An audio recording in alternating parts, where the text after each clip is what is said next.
உயிர் தோன்றுவதற்கே காற்றும் ஒரு முதன்மை காரணமாக இருக்கிறது. அந்த உயிரணும் காற்றால தான் இயங்குது. பெரிய நிலையிலிருந்து சிறு நிலை வரைக்கும் காற்றினுடைய பயன்பாடு இருக்கு. இந்த ஒவ்வொரு காற்றும் தனித்த நைட்ரஜன், தனித்த குளோரின்னாக்கா நச்சுத்தன்மை, சுவாசிக்க முடியாது. அடுத்த நொடியே உயிரிழப்பு ஏற்படும். பல குணங்கள் காற்றுக்குள்ளால இருக்கு. கலந்து இருக்கிறதால நம்மளுக்கு அதனுடைய வீரியம் தெரியல. ஆனா காற்றுக்குள்ளால பல்வேறு குணங்கள் இருக்குங்கிறாரு. காற்றுல இருந்து தான் ஓசை கடத்தப்படுது. அதிர்வு ஓசையா கடத்தப்படுது, காற்றாலதான் கடத்தப்படுது. எத்தனை கோடிக்கணக்கான கோள்கள் இருக்கும், அங்கங்கெல்லாம் காற்று இருக்கும். அந்த காற்றுல இது இங்க இருக்கிறதெல்லாம் இன்னும் எத்தனை வகை இருக்குங்கிறது தெரியல. காற்றியல், உணரியல் இருக்கு. இப்ப காற்று கோடை காலம் வந்துட்டது, தென்மேற்கு பருவ காற்று வருங்கிறோம். வசந்த காற்று, வசந்த காலம், தென்றல் வீசுங்கிறோம். காலநிலையை தீர்மானிக்கிறதே காற்றுதான். காலத்தை எப்படி இது வகைப்படுத்துறியோ அந்த கால வகைப்பாடே காற்றோடு சேர்ந்ததுதாங்கிறார்.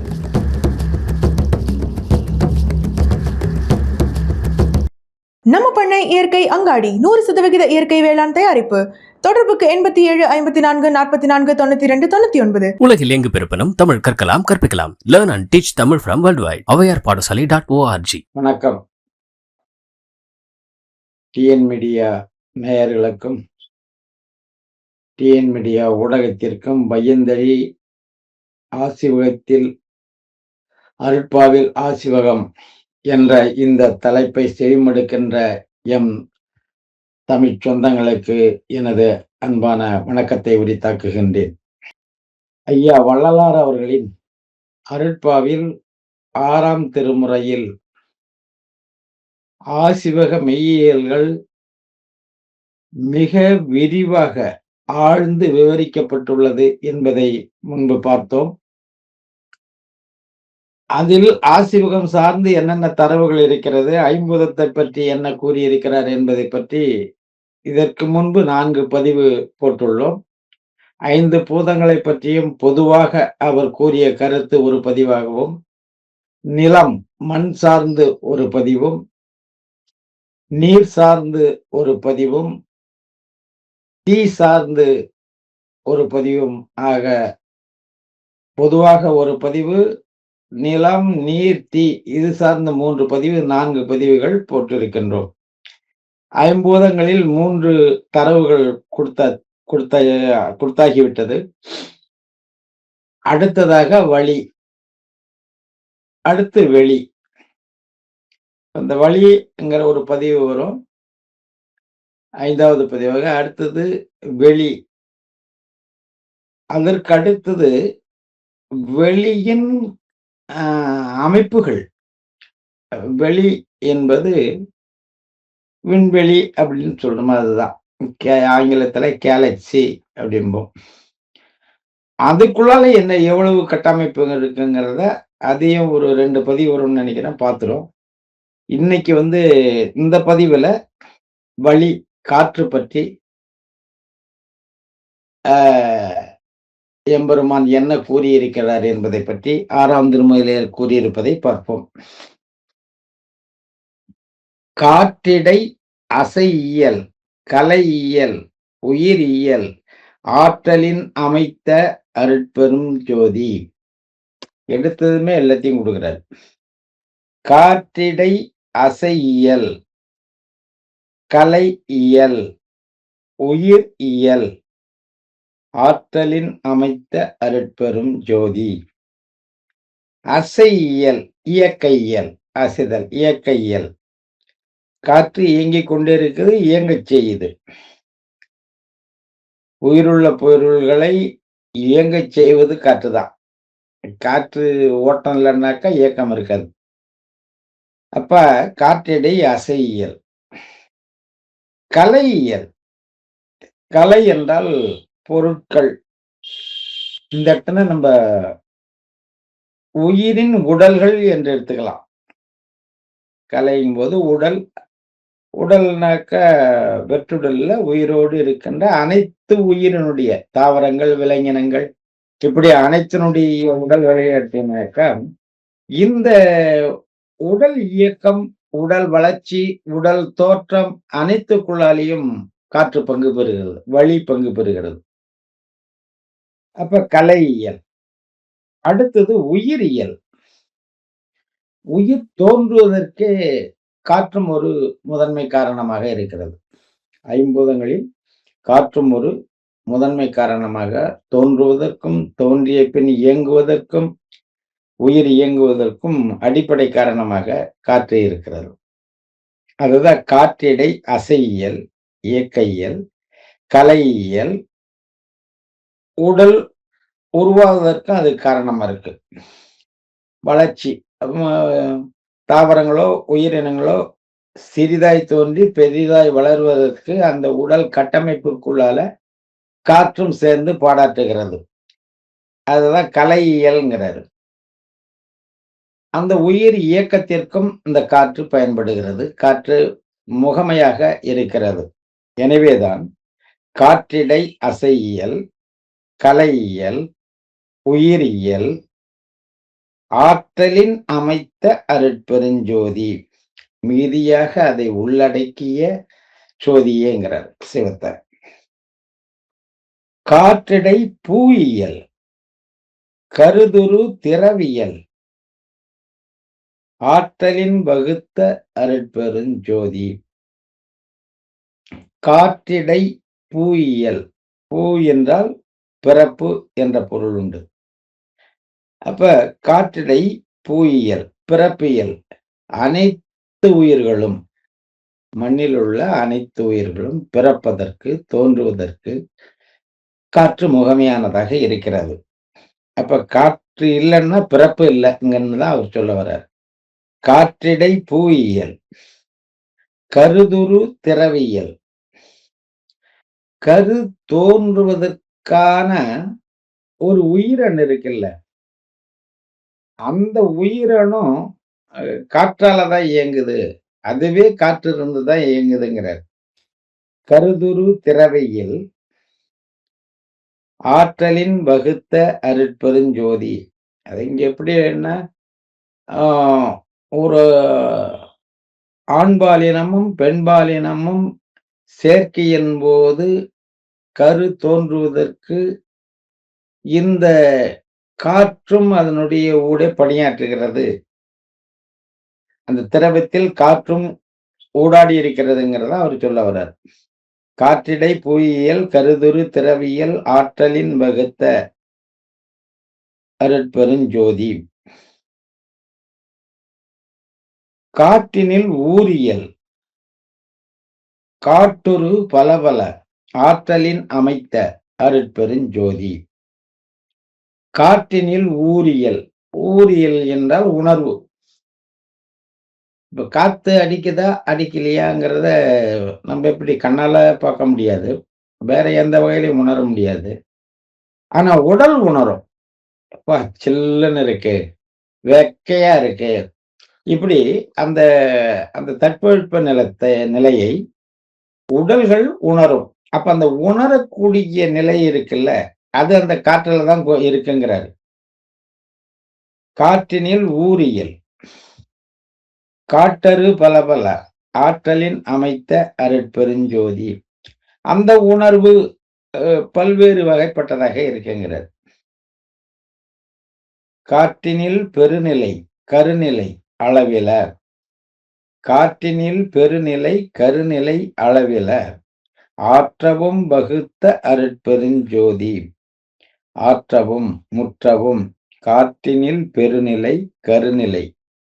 இப்ப கருநிலைங்கிறது கருப்பொருள் தோன்றுவதற்கான முகமையாக இருக்கிறது. கருநிலை. காற்றினில் பெருநிலை. காற்றினுடைய விரிவுங்கிறது அது எல்லைக்கு அப்பாற்பட்டதா இருக்கு. இப்ப நம்ம புவிங்கிற கோள்ல வளிமண்டலம்னு ஒரு மண்டலத்துக்குள்ளால காற்று இருக்குங்கிறோம். ஆனா இன்னும் இருக்கிற எத்தனையோ கோள்கள், எண்ணில் அடங்கா கோள்கள் இருக்கின்றன. விண்மீன்களும் விண்மீன்களுக்கான துணைக்கோள்களும் இருக்கின்றன. எல்லா இடத்திலையுமே வெளியே இருக்கிறதுக்கு வழி இருக்கிறதுக்கான வாய்ப்பு இருக்கு. வழி இருக்கு, காற்று இருக்கு. இப்ப அதெல்லாம் ஒரு கணக்கில் அடங்கணும்னா அது ஒரு மிக பெரும் நிலைங்கிறாரு. காற்றினில் பெருநிலை, கருநிலை. அதாவது ஒரு சிறிய கருநிலை, கரு தோன்றுவதற்கு அல்லது ஒரு மைக்ரோ பார்ட், மீச்சிறு கூறு அப்படின்னு எடுத்துக்கலாம். பெரிய நிலையிலிருந்து சிறு நிலை வரைக்கும் காற்றினுடைய பயன்பாடு இருக்கு. காற்றினில் பெருநிலை, கருநிலை அளவிலர். ஆற்றவும் வகுத்த அருட்பெரும் ஜோதி. காற்றிடை ஈரியல் காட்டி அதில் பற்பல. ஆற்றவும் வகுத்த அருட்பெரும் ஜோதி. காற்றிடை ஈரியல் காட்டி அதில் பற்பல. ஆற்றவும் வகுத்த அருட்பெரும் ஜோதி. காற்றுல 2 தன்மை நம்ம உணர முடியும். காற்று வெப்பத்தை ஏற்கக்கூடியது, வெப்பத்தை இழக்கக்கூடியது. இப்ப காற்று வெப்பமடையும் பொழுது அனல் காற்று அப்படிங்கிறோம். இப்ப வெப்பத்தை ஏற்கும் போது அடர்த்தியும் அது குறையும். வெப்பத்தை இழக்கும் பொழுது குளிர்ச்சியூட்டும், அதே நேரத்துல அடர்த்தி கூடும். அப்ப வெப்பம், தட்பம், வெப்பம் அப்படிங்கிறது முன்ன தீயில பார்த்திருப்போம். ஆனா அந்த தட்பமும் வெப்பமும் நாம உணர்றது காற்றால உணர்றோம். காற்றே அந்த தட்பமாகவும் வெப்பமாகவும் மாறுது. அப்ப குளிர்ந்த காற்றாகவும் வெப்பமான காற்றாகவும் அந்த இருதன்மை, வெப்பத்தை ஏற்று வெப்பமான காற்றாகவும் வெப்பத்தை விட்டு குளிர்ந்த காற்றாகவும் மாறக்கூடிய தன்மை, அந்த இருதன்மை காற்றுக்கு இருக்கு. காற்றிடை ஈரியல் காட்டி அதிர் பற்பல. ஆற்றவும் வகுத்த அருட்பெரும் ஜோதி. அந்த இப்ப ஈரியல் என்னன்னாக்கா ஒரு குறிப்பிட்ட அளவுதான் சொல்ல முடியாது. இப்ப 50 டிகிரி செல்சியஸ்ல இருக்கு, அப்படியே இருக்கா? இல்ல. 0 டிகிரி செல்சியஸ்ல இருக்கு, அப்படியே இருக்கான்னா இல்ல. அது இதுக்கு இடையில அது வெப்பத்துக்கு தகுந்த மாதிரி காற்றம் பல்வேறு வெப்பநிலைக்கு மாறிக்கின்னு இருக்கும். ஆனால்தான் காற்றிடை ஈரியல் காட்டி அதில் பற்பலங்கிறாரு. 2ன்னா அப்படி ஏதோ ஒரு குறிப்பிட்டவரை சொல்ல முடியாது. உச்சநிலை, தாழ்வு நிலைக்கு இடைப்பட்ட நிலை. பல நிலையில அது இருக்கு. ஆற்றவும் வகுத்த அருட்பெருஞ்சோதி. காற்றினில் இடைநடு, கடைநடு, அகம்புறம். ஆற்றவும் வகுத்த அருட்பெருஞ்சோதி. இதை எதை குறிச்சு சொல்றாருங்கிறத நம்மளால உணர முடியல. இடைநடுங்கிறாரு, கடைநடுங்கிறாரு, அகம்புறம்ங்கிறது நம்மளுக்கு உணர முடியுது. இந்த இடைநடு, கடைநடு அது எப்படி நம்ம உணர்றதுன்னு எனக்கு பட்டதை சொல்றேன். இதுல இன்னும் நுட்பமா புலமை பெற்றவர்கள் இதுக்கு வேறு பொருள் கொடுக்கலாம். எனக்கு தெரிஞ்ச பொருள், அடர்த்தி வெப்பம் பொருட்டு கீழ்மேல் ஆதல். மேல் சேர் இயல்பு, கீழ் சேர் இயல்பு, அதனுடைய வெப்பத்தன்மை அடர்த்தி தன்மையை பொறுத்து கீழ்மேல் ஆகக்கூடிய இயக்க நிலை. இதைதான் இடைநடு கடைநடு அப்படின்னு குறிக்கிறதுன்னு நம்ம கருத வேண்டியதா இருக்கு. உண்மையிலேயே அதுக்கு என்னங்கிறது புலமை பெற்றவர்களுக்கு தெரியும். அகம்புறம், இந்த அகம்புறங்கிறது தெரியும். உள்ளும் வெளியும் இருக்கு காற்று. இப்ப நம்ம இருக்கிறோம்னா நம்மளுடைய உடலுக்குள்ளால காற்று இருக்கு, உடலுக்கு வெளியாலையும் காற்று இருக்கு. உடலுக்குள்ளால காற்றுன்னா இப்ப இருக்கிற சுவாசிக்கிற காற்று நுரையீரலுக்கு போயிட்டு நுரையீரலோட வெளியே வந்துடுது, அப்படி இல்லை. நுரையீரலுக்கு உள்ள போன பிறகு நுரையீரல்ல இருந்து, அதாவது மொத்தமா காற்றுங்கிறது ஒரு கலவை. பல காற்றுகள், இப்ப ஆக்சிஜன், ஹைட்ரஜன், குளோரின், நைட்ரஜன், இப்படி பல்வேறு கலவைகள் தனித்தனி காற்றுகா பிரிச்சு எடுத்தீங்கன்னா தனித்தனி காற்றா எடுக்கலாம். இந்த எல்லா காற்றும் கலந்த ஒரு கலவை தான் வளிங்கிறோம். நம்ம பொதுவா காற்றுன்னு சொல்றது எல்லாம் கலந்ததுதான். அப்போ எல்லாம் கலந்த கலவை தான் நம்ம சுவாசிக்கும் போது உள்ள போகுது. இப்போ உடலுக்கு தேவையானது உடலுடைய இயக்கத்திற்கும், உணவுப் பொருளில் நாம் உண்ட உணவிலிருந்து குளுக்கோஸ் என்ற அந்த சாறு வடிக்கப்பட்டு, அந்த சாறானது இரத்த நாளங்களின் மூலம் ஒவ்வொரு உடலில் உள்ள திசுக்களுக்கும் சென்றடையும் பொழுது,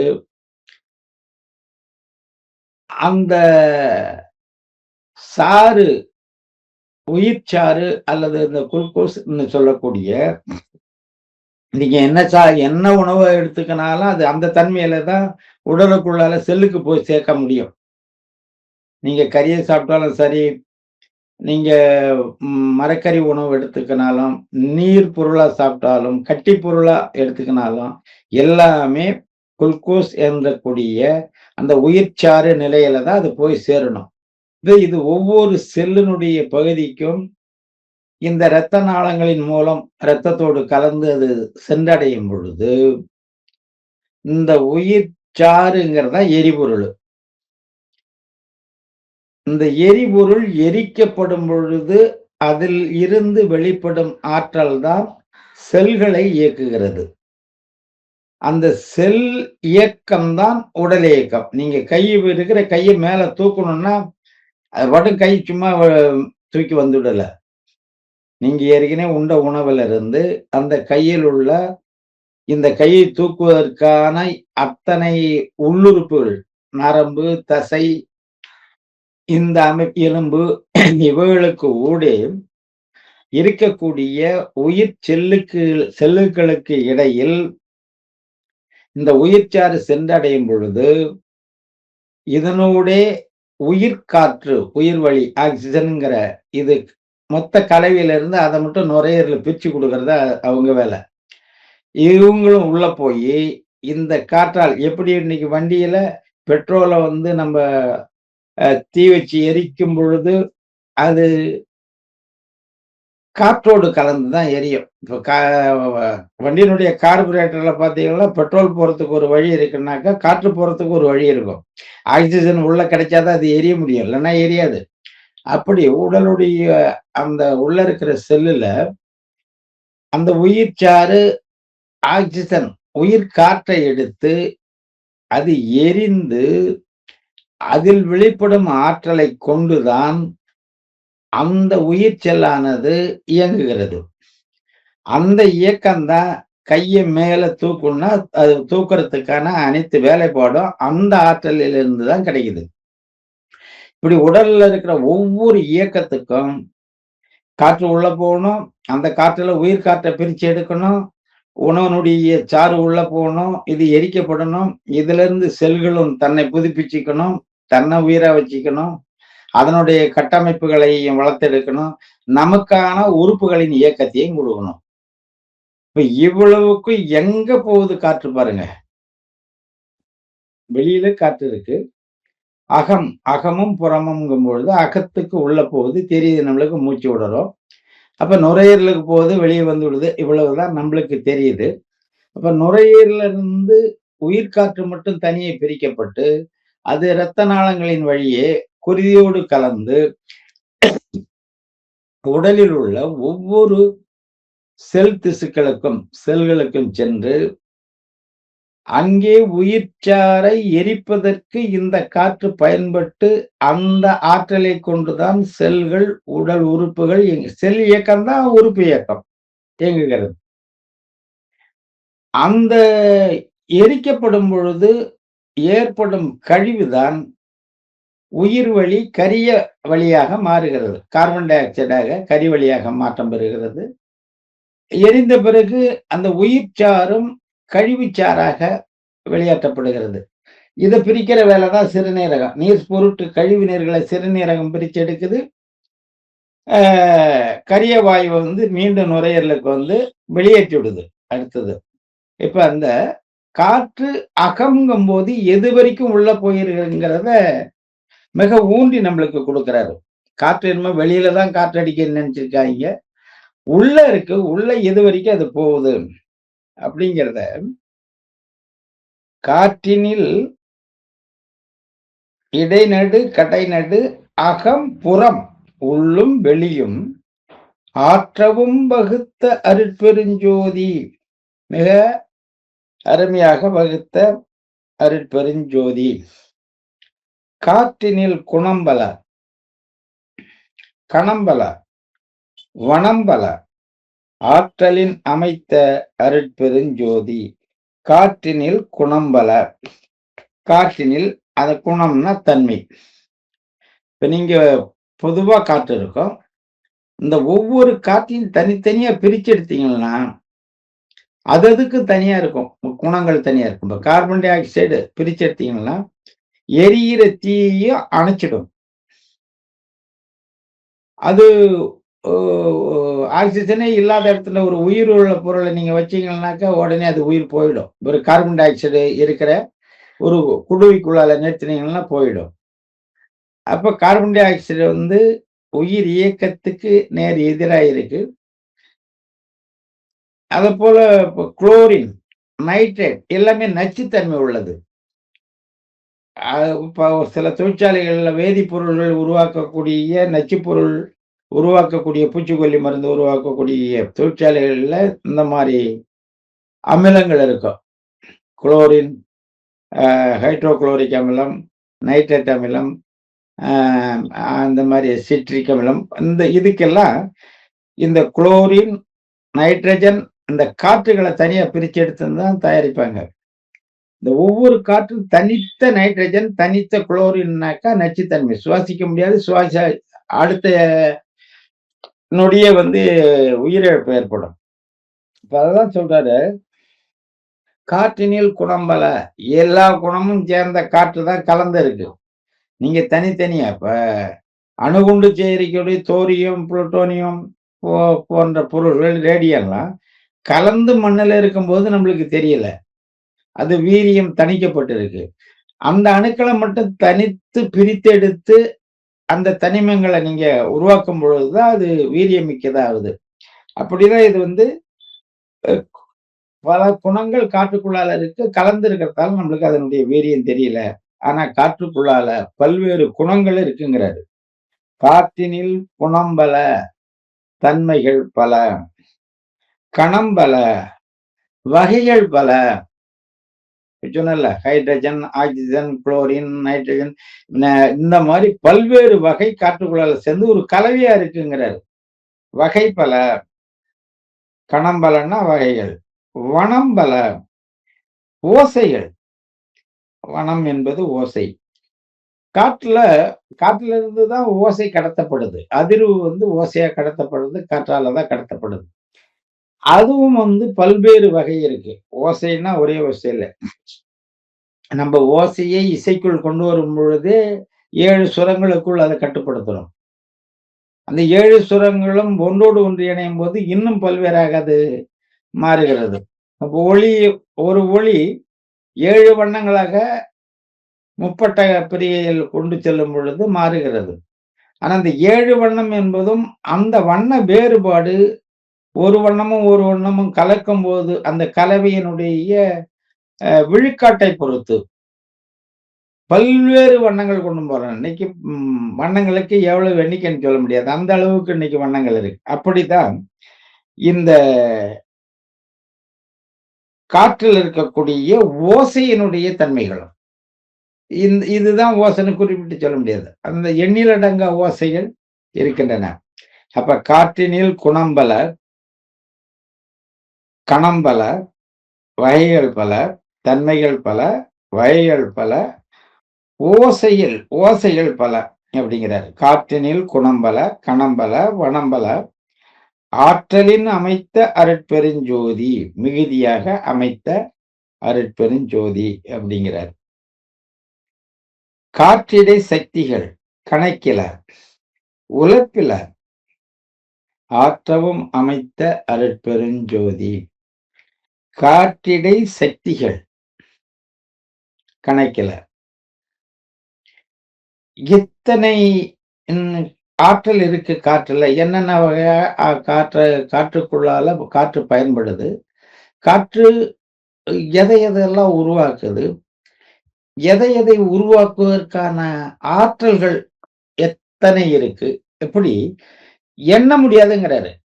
அதனுடைய பயன்பாட நாம எண்ண முடியாது. அதுதான் கணக்கிலன்னு சொல்லிட்டு, அடுத்தது உழைப்பிலங்கிறார். உழைப்பிலன்னா அளவில. இப்ப கணக்கும் இல்ல, அளவும் இல்ல. அந்த அளவுக்கு ஆற்றல்கள், சக்திகள் காற்றினிலே பொதிந்திருக்கிறது என்கிறார். காற்றிடை சக்திகள் கணக்கில, கணக்கு அற்றது, உழைப்பில அளவற்றது, ஆற்றவும் முற்றவும் அமைத்த அருட்பெருஞ்சோதி அப்படிங்கிறார். காற்றிடை சத்தர்கள் கணிதம் கடந்தன, ஆற்றவும் வகுத்த அருட்பெரும் ஜோதி. இப்ப நம்மளுடைய அறிவியெல்லாம் காற்றுங்கிறது என்ன, அந்த காற்றுக்குள்ளால எத்தனை வகை காற்றுகள் இருக்கு, அவைகளுடைய ஆற்றல்கள் என்ன, இந்த காற்றுக்குள்ள இருக்கிற ஆற்றலை எடுத்து என்னென்ன இயந்திரங்களை இயக்கலாம், எது எதுக்கெல்லாம் பயன்படுது, இப்படி அறிவியல் கூறுகளுக்கு உட்படுத்தப்பட்டது ஒரு சிலதான். இப்ப வள்ளலார் என்ன சொல்றாரு, அது கணக்கு இல்லைங்கிறார். இப்ப காற்றுங்கும் போது பூமியில இருக்கிற காற்றை மட்டும் நம்ம கணக்கு எழுத கூடாது. நம்ம வெளியில இருக்கிற எத்தனை கோடிக்கணக்கான கோள்கள் இருக்கோ அங்கங்கெல்லாம் காற்று இருக்கும். அந்த காற்றுல இது இங்க இருக்கிறதெல்லாம் இன்னும் எத்தனை வகை இருக்குங்கிறது தெரியல. இதெல்லாம் ஆய்வு பண்ணி தான் அவர் சொல்றாரு. காற்றிடை சத்தர்கள், சத்தர்கள்னா ஆற்றல். கணிதம் கடந்தன, எண்ணி இவ்வளவுதான் இருக்குன்னு என்னால சொல்ல முடியாதுங்கிறாரு. கணிதம் கடந்தன, ஆற்றவும் வகுத்த, மிக அதிகமாக ஆற்றவும் வகுத்த அருட்பெருஞ்சோதி. காற்றிடை உயிர்வல, கதிபல, கலைவல, ஆற்றவும் அமைத்த அருட்பெருஞ்சோதி. காற்றிடை உயிர்பல, கதிபல, கலைபல, ஆற்றலின் அமைத்த அருட்பெருஞ்சோதி. காற்றிடை உயிர்பல, அது தெரியும். எல்லா உயிரும் காற்றாலதான் படைக்கப்பட்டிருக்குங்கிறது. காற்றிடை உயிர்பல, கதிபல. கதி என்பது பிறப்பு சொல்றாரு. பல பிறப்புகள். தாவரங்கள் எடுத்தனாலே கோடிக்கணக்கான பிறப்பு இருக்கு. விலங்கினம்னு எடுத்துக்கனாலே அதுல பல்கோடி இருக்கு. நம்ம கண்ணுக்கு தெரியாத விலங்கின உயிர்கள் எல்லாம் இருக்கு. இப்ப எறும்புக்கு கீழே வைரஸ், பாக்டீரியா இப்படி போகும்பொழுது அது எந்த எண்ணிக்கை நம்ம கொடுக்க முடியாது. காற்றிடை உயிர் பல, கதி பல, பிறப்பு பல, கலை பல, உடல்கள் பல. உயிர் பல, பிறப்பு பல, உடல்கள் பல. ஆற்றலின் அமைத்த அருட்பெருஞ்சோதி, மிக வெற்றிகரமாக அமைத்த இறையேங்கிறாரு, ஜோதியேங்கிறாரு. காற்றிடை நானிலை கருவிகள் அனைத்தும் ஆற்றுற வகுத்த அருட்பெருஞ்சோதி. காற்றிடை நானிலை கருவிகள் அனைத்தையும் ஆற்றுற வகுத்த அருட்பெருஞ்சோதி. இந்த காற்றிடை நானிலை கருவிகள்ங்கிறாரு. 4 நிலைகள்ல காற்று பயன்படுது, செயல்படுதுங்கிறாரு. நமக்கு புரிந்தவரை காற்று உயிரியல்ல காற்று பயன்படுது, இயக்கவியல்ல காற்று பயன்படுது. இன்னைக்கு ஒரு மகிழ்ந்து 2 சக்கர வண்டி ஓட்டுறோம்னா அதனுடைய இன்ஜின், இயந்திரத்தினுடைய கட்டமைப்புக்குள்ளால உங்களுக்கு அந்த பெட்ரோல் எரிக்கப்பட்டு அந்த வெடிக்கப்படும் பொழுது, ஆக்சிஜனுடன் சேர்ந்து வெடிக்கப்படும் போது காற்றின் அழுத்தத்தால் தான் அந்த பிஸ்டன், ஊட்டத்தண்டு இயக்கப்படுகிறது. இப்படி காற்றினுடைய இயக்க அழுத்தத்தால இப்ப பிரேக், வண்டியில பிரேக் இருக்கு, அந்த இடத்துல கூட இப்ப ஹைட்ராலிக் பிரேக் இருக்கு, ஏர் பிரேக் இருக்கு. இப்ப காற்று அழுத்தத்தால செயல்படக்கூடியது. அப்ப இதெல்லாம் இயங்கியல்ல வருது. உயிரியல்ல காற்று பயன்படுது, இயங்கியல்ல பொறியியல்ல பயன்படுது,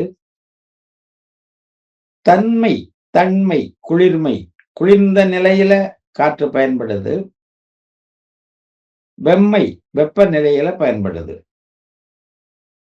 இப்ப ஏசி எல்லாம் உங்களுக்கு அந்த கம்ப்ரசரை வச்சு நீங்க காற்றின் தன்மையை குளிர்ச்சி நிலைக்கும், வெப்பநிலைக்கும் கொண்டு வரக்கூடிய ஒரு இத கொண்டு வரும். அப்ப நானிலைங்கிறதுனா உயிரியல், இயங்கியல், தன்மை, வெம்மை, வெப்பம், குளிமை, வெப்பம். இந்த 4 நிலை தான் இருக்கு அப்படின்னு நம்ம கருத வேண்டியதா இருக்கு. காற்றிடை நானிலை கருவிகள் அனைத்தையும் ஆற்றுற வகுத்த அருட்பெருஞ்சோதி. காற்றிடை உணரியல் கருதியல் ஆதிய ஆற்றுற வகுத்த அருட்பெருஞ்சோதி. காற்றிடை உணரியல் கருதியல் ஆதிய ஆற்றுற வகுத்த அருட்பெருஞ்சோதி. காற்றுல உணரியல் அது முன்பே கொடுத்திருக்காரு. காற்றியல் உணரியல் இருக்கு. நம்ம மேல காற்றுப்படும் போது உணரக்கூடிய தன்மையை அதுல இருக்கு. உணரியல். கருதியல், கருதியல்னா கரு உருவாக்கக்கூடிய இயல். இது முன்பே வந்திருக்கு. ஆதிய ஆற்றுற வகுத்த அருட்பெருஞ்சோதி. காற்றிடை செயல் எலாம் கருதி பயன் எலாம் ஆற்றவும் வகுத்த அருட்பெருஞ்சோதி. காற்றிடை செயல் எலாம் கருதி பயன் எலாம் ஆற்றவும் வகுத்த அருட்பெருஞ்சோதி. இது காற்றிடை இதை அப்படி தொகுத்து சொல்றாரு. எல்லா நிறைய செயல்பாடுகள் அதுக்குள்ளால இருக்கு. செயல் எல்லாம் கருதிய பயன் எல்லாம் பயன்பாடு எல்லாமே அதுக்குள்ள இருக்கு. இது எல்லாமே அதாவது உயிர் வாழ்க்கைக்கு, உயிர் இயக்கத்துக்கு, பொறியியல் இயக்கத்துக்கு, இப்படி பல்வேறு இயக்கத்துக்கான ஆற்றல்களை காற்றிடை செயல் எல்லாம் கருதிய பயனெல்லாம் நம்மளுக்கு என்னென்ன வேணும்னு நினைக்கிறோமோ நம்ம நினைக்கக்கூடிய பயனெல்லாம் அது உள்ள பதியப்பட்டிருக்குங்கிறாரு. கருதிய பயனெல்லாம் ஆற்றவும் வகுத்த அருட்பெருஞ்சோதி. காற்றினில் பக்குவ கதியெல்லாம் விளைத்து ஆற்றலின் வகுத்த அருட்பெரும் ஜோதி. இது முன்னே கூறியிருக்கும். காற்றினில் பக்குவம் அதனுடைய வெப்பத்தன்மை, ஏற்றம், இறக்கம், நம்மளுக்கு எந்த வெப்ப அளவுல காற்று இருந்தா சரியா இருக்கும் அந்த பக்குவ நிலையில கொண்டு வர்றது. இப்படி மாறிக்கொண்டிருக்கக்கூடிய ஒரு தன்மை ஒரே நிலையில. காற்றினில் பக்குவ கதியெல்லாம் விளைத்து ஆற்றலின் வகுத்த அருட்பெருஞ்சோதி. காற்றினில் காலம் கருதுறும் வகையெல்லாம் ஆற்றவும் வகுத்த அருட்பெருஞ்சோதி. காற்றினில் காலம் கருதுரு வகையெல்லாம் ஆற்றவும் வகுத்த அருட்பெரும் ஜோதி. இன்னைக்கு காலத்தையே ஒரு ஆண்டுல 6 பெரும்பொழுதா பிரிச்சிருப்போம். இளவேநீர் காலம், முதுவேநீர் காலம்,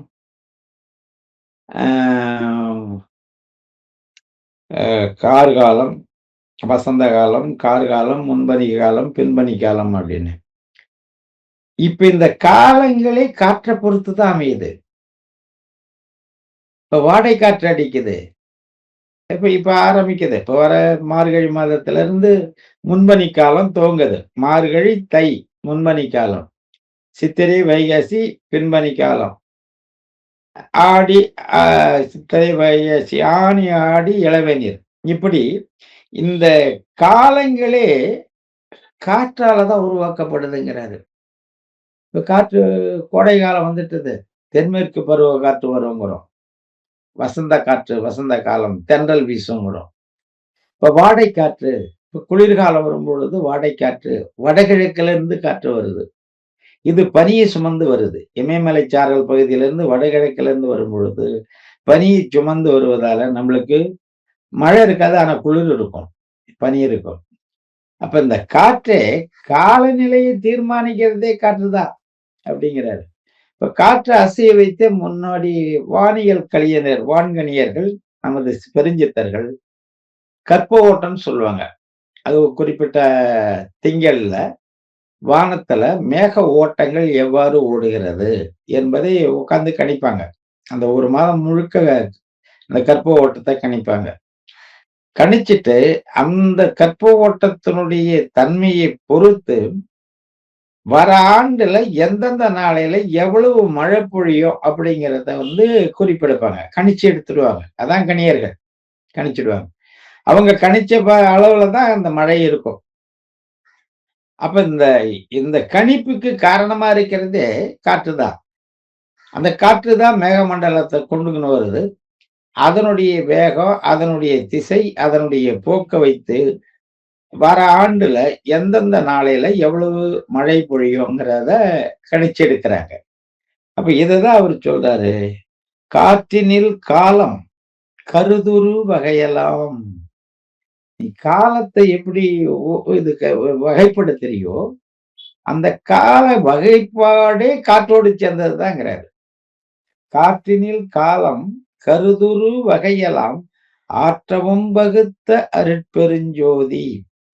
காற்றியல் பலபல கணித்து அதில் பிறவும் ஆற்றவும் வகுத்த அருட்பெரும் ஜோதி. இறுதியா முடிக்கிறாரு. எல்லாத்தையும் தனித்தனியா தொகுத்து சொல்லிட்டு, எல்லாத்தையும் தொகுத்து கடைசியில என்ன சொல்றாரு? காற்றினில் காற்றியல் காற்று இயல் பலபலங்கிறாரு. காற்றினில் காற்று இயல் அதனுடைய தன்மை. காற்று இயல் பலபல கணித்து அதில் பிறவும் காற்றினுடைய தன்மை பல்வேறுபட்டத யாரு கணிச்சது? இந்த ஜோதி தான் கணிச்சிருக்குங்கிறாரு. கணித்து அதுல பல்வேறு வகை இல்லாத அதுல பிரிவு அதில் பல பிறவும் காற்று இயல் பலபல கணித்து அதில் பிறவும் ஆற்றவும் வகுத்த அருட்பெருஞ்சோதி அப்படின்னு முடிக்கிறாரு. இப்ப இந்த காற்றுங்கிற ஒரு பூதம், ஐம்பூதத்துல ஒரு பூதம், காற்றுங்கிற ஒரு பூதம். இப்படிதான் ஒவ்வொரு பூதத்தையும் அவர் விளக்கியிருக்காரு. நிலம்னா அது எவ்வளவு அதனுடைய சிறப்பம்சம், நீர் எப்படி, தீ எப்படி அப்படின்னு வரும்பொழுது இந்த காற்றுக்குள்ளால என்னென்ன தன்மைகள் எல்லாம் இருக்குன்னு ஊடாடி உள்ள போய் வெறும் காற்று ஒரு பூதம் அப்படின்னு சொல்லிட்டு போகாம காற்றுக்குள்ளால இந்த சிவம் ஆகிய சோதி எவ்வாறெல்லாம் மாறுபட்டு இயக்கம் பெற்று இருக்கிறது. எல்லாத்துக்குமே அடிப்படை காரணம் அதுதான். இந்த சிவம்ங்கிற மூல அணு. அது அடுத்து வழி வெளி முடிச்சிட்டு இது வழிக்கு அடுத்தது அடுத்த பதிவு வெளி முடிச்சிட்டு இந்த வெளிக்கு அடுத்தது சிவம்னா என்னங்கிறத பார்த்துடும். நம்ம எதைதான் அவரு சிவங்கிறாரு, எல்லாமே அதுதான்னா அது எதுங்கிறது நம்மளுக்கு தெரியணும்ல. ஐம்பூதமும் அதுதான், உலகம் அதுதான், உயிர் அதுதான், எல்லாமே அதுதான். அது இல்லாத எதுவும் இல்லைங்கும் போது அது எது அப்படிங்கிறது நம்மளுக்கு தெரியணும் இல்ல. அணுவும் இல்லைங்கிறாரு. அணுவுக்கு மூலம்னு போறாரு. அது எதுங்கிறத இந்த வழி முடிச்சிட்டு அடுத்த பதிவுல நம்ம அதை காணலாம். இதுக்கு அடுத்த பதிவு வெளி. இப்ப வழி முடிச்சிருக்கோம், காற்று முடிச்சிருக்கோம். வெளி பெருவெளியை பற்றி, விண்வெளியை பற்றி அடுத்த பதிவில் காண்போம் என்று கூறி விடைபெறுகிறேன். நன்றி, வணக்கம்.